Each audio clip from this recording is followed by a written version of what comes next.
آپ کے لیے اور ان کے لیے فائدہ مند ہوگی۔ ایک بات یاد آ گئی، ایک بزرگ تھے، وہ جس محفل میں اٹھتے بیٹھتے تھے وہ نیک لوگ تھے سارے،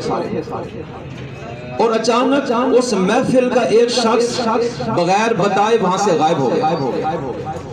یہ پریشان ہوئے کہ کئی دن ہو گئے ہمارا ساتھی کہاں چلا گیا،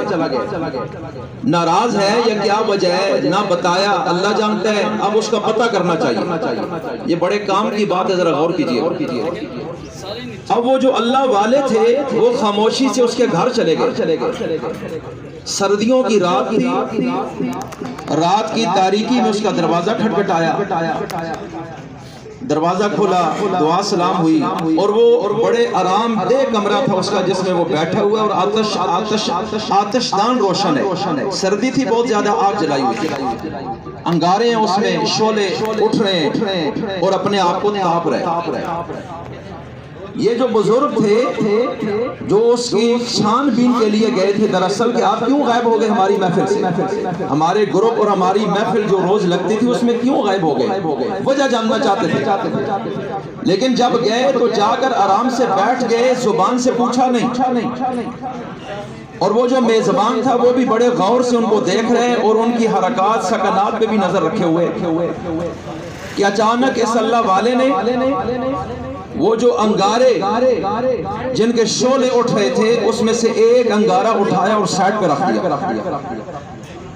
اس آتش دان سے نکال کر انگارہ سائڈ پہ رکھ دیا، الگ کر گیا۔ تھوڑی دیر گزری، اس کی روشنی ختم ہو گئی،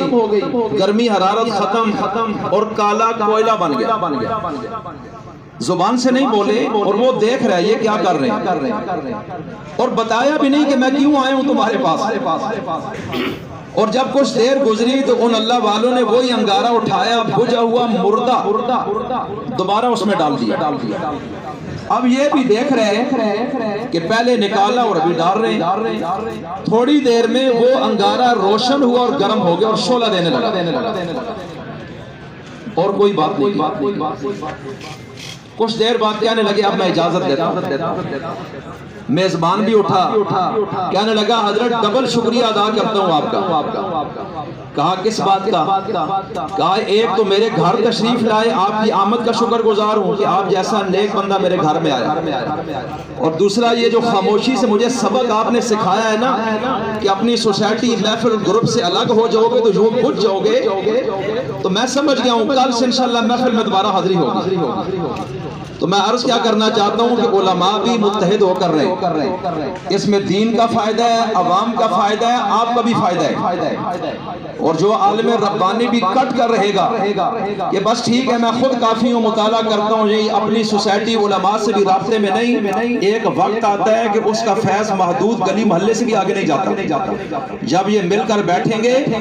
تو معاشرے کی نبض میں ان کا ہاتھ ہوگا اور لوگوں کے حالات سے واقف ہوں گے۔ امام محمد ابن حسن الشیبانی رحمۃ اللہ علیہ نے 999 کتاب لکھی ہے، فقہ حنفی کی ریڑھ کی ہڈی ہیں ان کی کتابیں، اور اس میں حضرت نے لکھا ہے کہ اپنے دور کا سب سے بہترین اور باکمال مفتی فتویٰ دینے والا وہی ہو سکتا ہے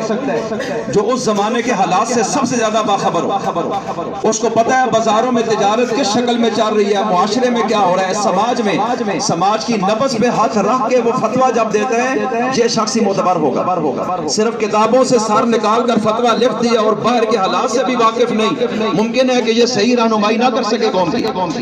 اس لیے میں عرض کرنا چاہتا ہوں کہ ہم الحمدللہ ایک سوسائٹی ہیں، اللہ نے اپنے رسول کا وارث آپ سب کو بنایا ہے، اور اپنی قدر پہچانے، جب آپ متحد ہوں گے تو انشاءاللہ آپ دیکھیں گے عوام میں بھی دین کی خزاں نظر آئے گی آپ کی وجہ سے۔ بس آج کی اس مجلس کا ایک بڑا فائدہ یہ ہے کہ ہم آپس میں مل کر بیٹھیں، ایک دوسرے کے قریب آئیں، اگر کہیں اختلاف پیدا بھی ہو گیا تو اختلاف کوئی مسئلہ نہیں، ہو گیا تو پھر ٹھیک ہو جائے گا۔ اگر کہیں کوئی ایسا اختلاف ہے جو قابل حل ہے تو مل بیٹھنے سے اللہ تعالیٰ وقت آتا ہے کہ جہاں غلطی ہے اس کو درست بھی کر دیتے ہیں۔